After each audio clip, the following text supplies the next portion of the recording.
I am eternally grateful for what that show did for my career. Uh, at 40 years old, in which a business has told me from the beginning that I will expire by then and have to go and like take a teaching job or do something else. But I am thrilled to be able to venture off into other things.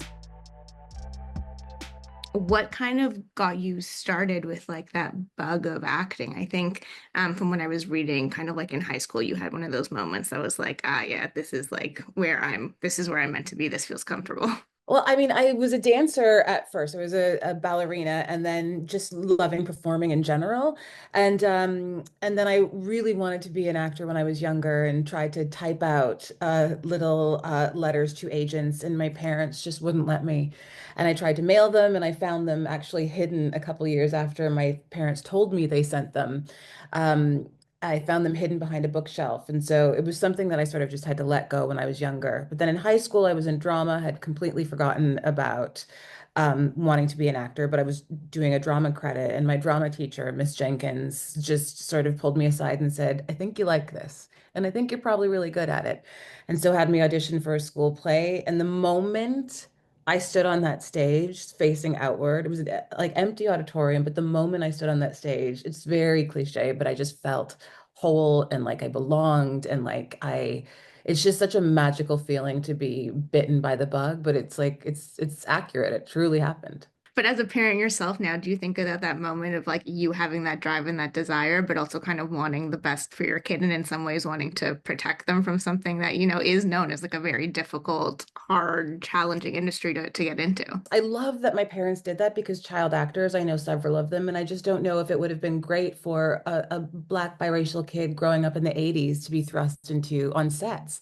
And so I'm really thankful for them that they did that. And I have the same impulse to answer your question for my children, but the one thing my parents did do that when I got into it, when I decided to go into acting for university, and even when I quit acting, I'm jumping forward, but when I quit in my early 30s and then decided to go back into it, my parents encouraged me. And they said, this is your dream. It's not the most stable. It's chaotic. It's probably going to break your heart, but it's your dream. So go for it.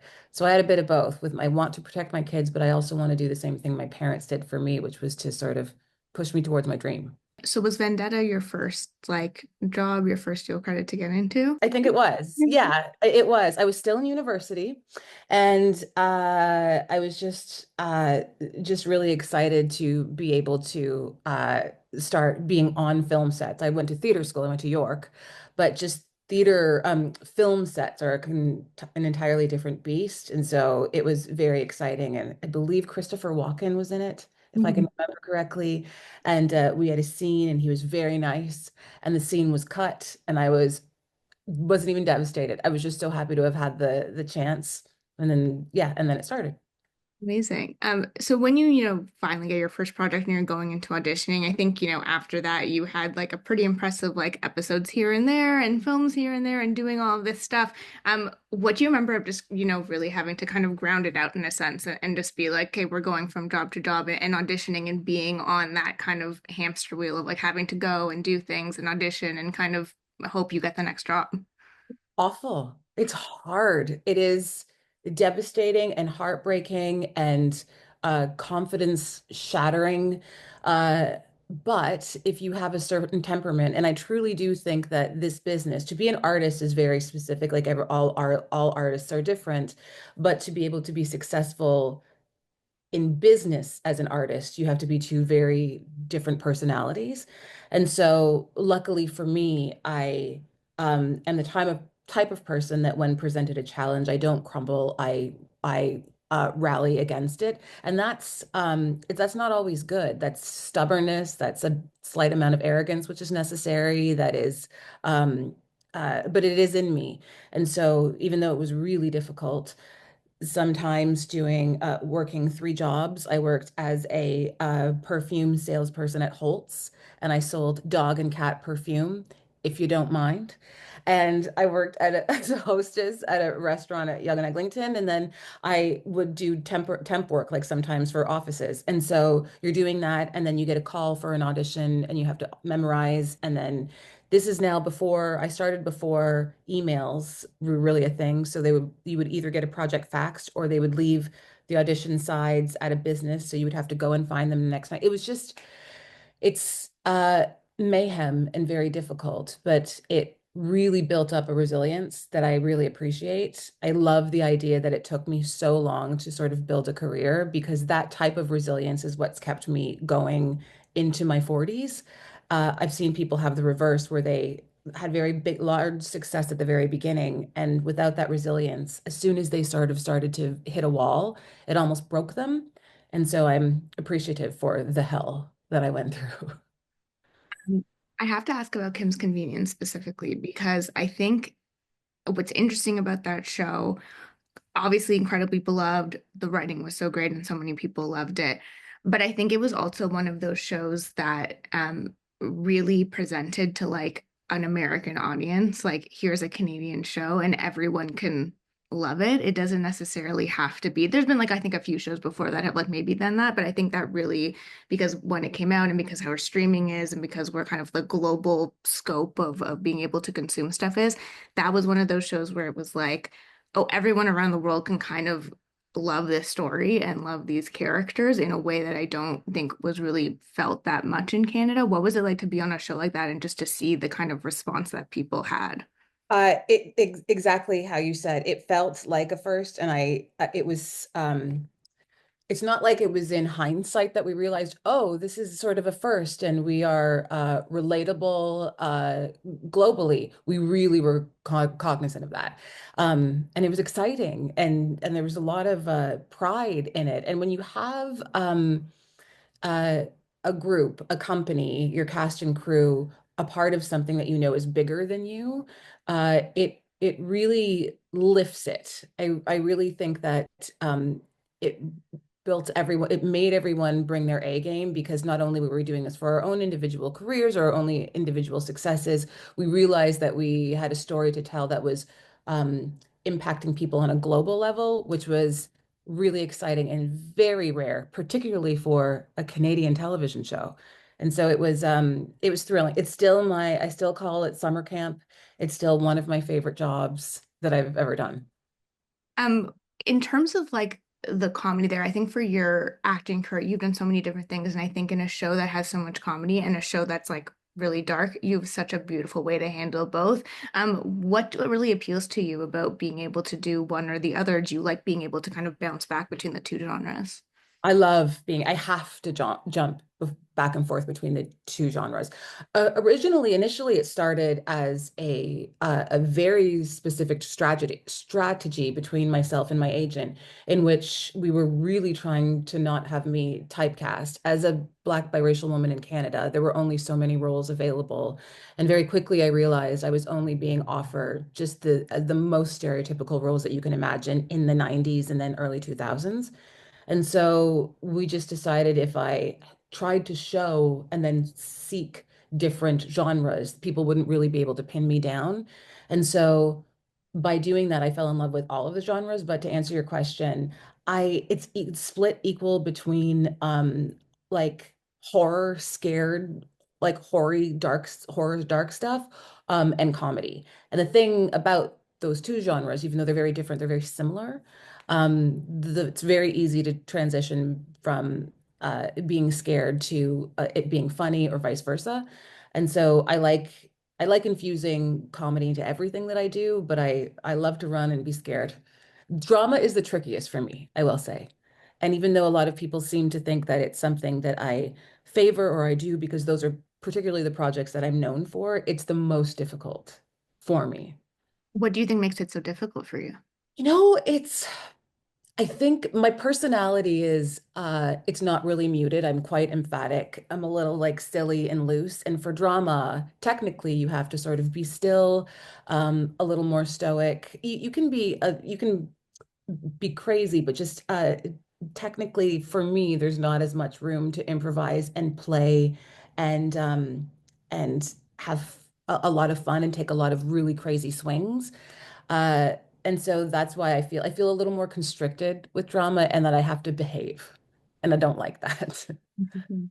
Um, Kim's Convenience obviously came to an ending that not a lot of people were happy about the timing, and a lot of people were very vocal fans, cast creators, everyone was kind of that is not exactly how everyone I think wanted it to end. How do you feel about it now? Just as equally as disappointed as everyone else. I think I would not have been as disappointed if we had been warned, if the stories had been wrapped up with the same amount of care and just grace that we had been given from seasons to seasons. Paul and Jean and Ince had been with those characters for decades. I went to school with Insert, and he invited me in university 20 years before to the first reading in like a coffee shop on campus to read the play. And so they had been with those stories for so long. And so it just felt like the carpet was ripped out from under everyone and that the characters weren't honored in the way that they should have been. I have to ask about Ashgrove as well. Can you tell me just a little bit about kind of the process of being able to kind of craft that story and kind of craft what we got to see? It was wild. I wish that every project that we were able to, specifically actors, were able to go into it like we did with Ashgrove.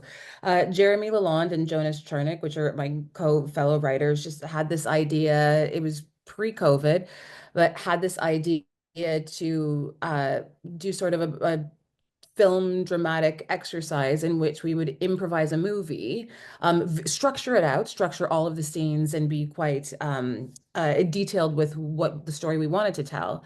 But during having the ability to play and have freedom and improvise together.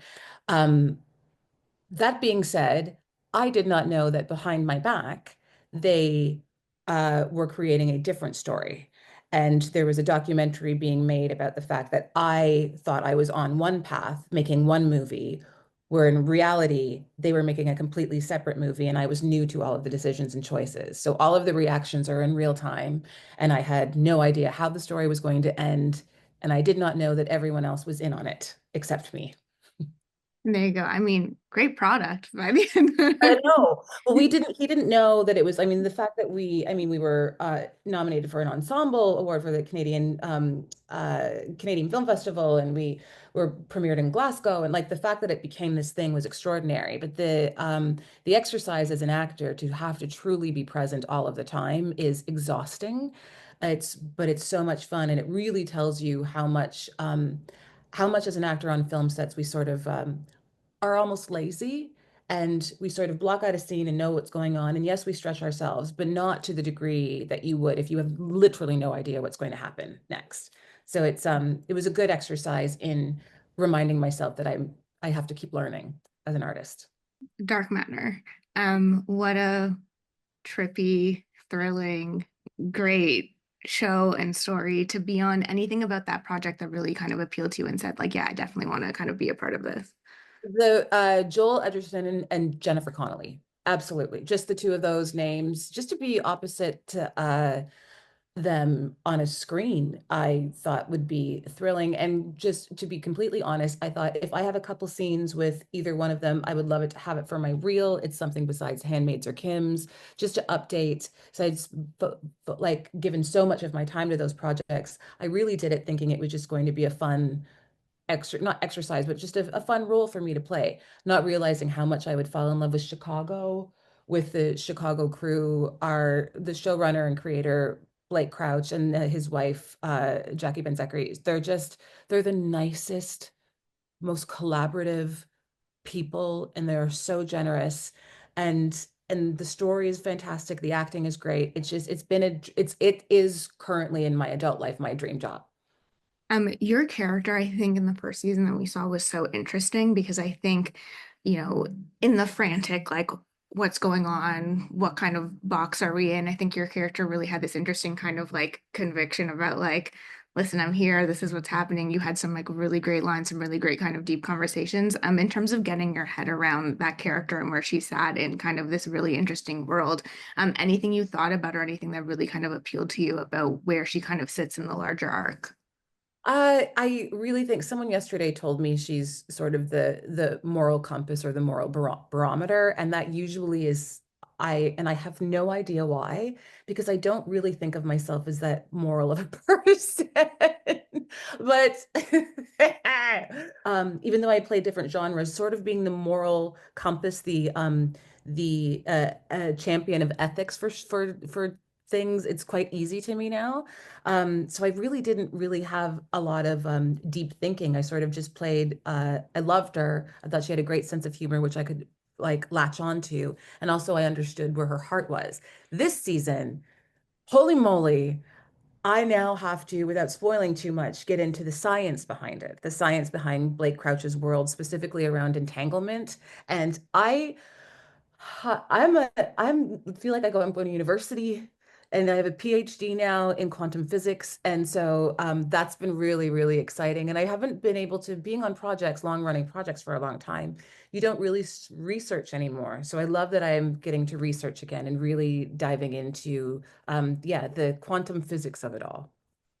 Speaking of long-running projects, Handmaid's Tale, which is like 10 years of your life, I think, around there, which is like insanely long period of time. And especially for a story that I think what everyone finds so interesting about the show, I think, is that every year it's almost like more relevant for better or worse, for happiness or sadness. Like I think this season, I've seen up to episode 8, is like more relevant than ever. Now that we're kind of wrapping up the end of the show, I'm assuming it's kind of bittersweet in the fact of, it seems as though, you had a great time on the show, but also does it feel good to be able to kind of like move on a little bit from something that you've been doing for so long?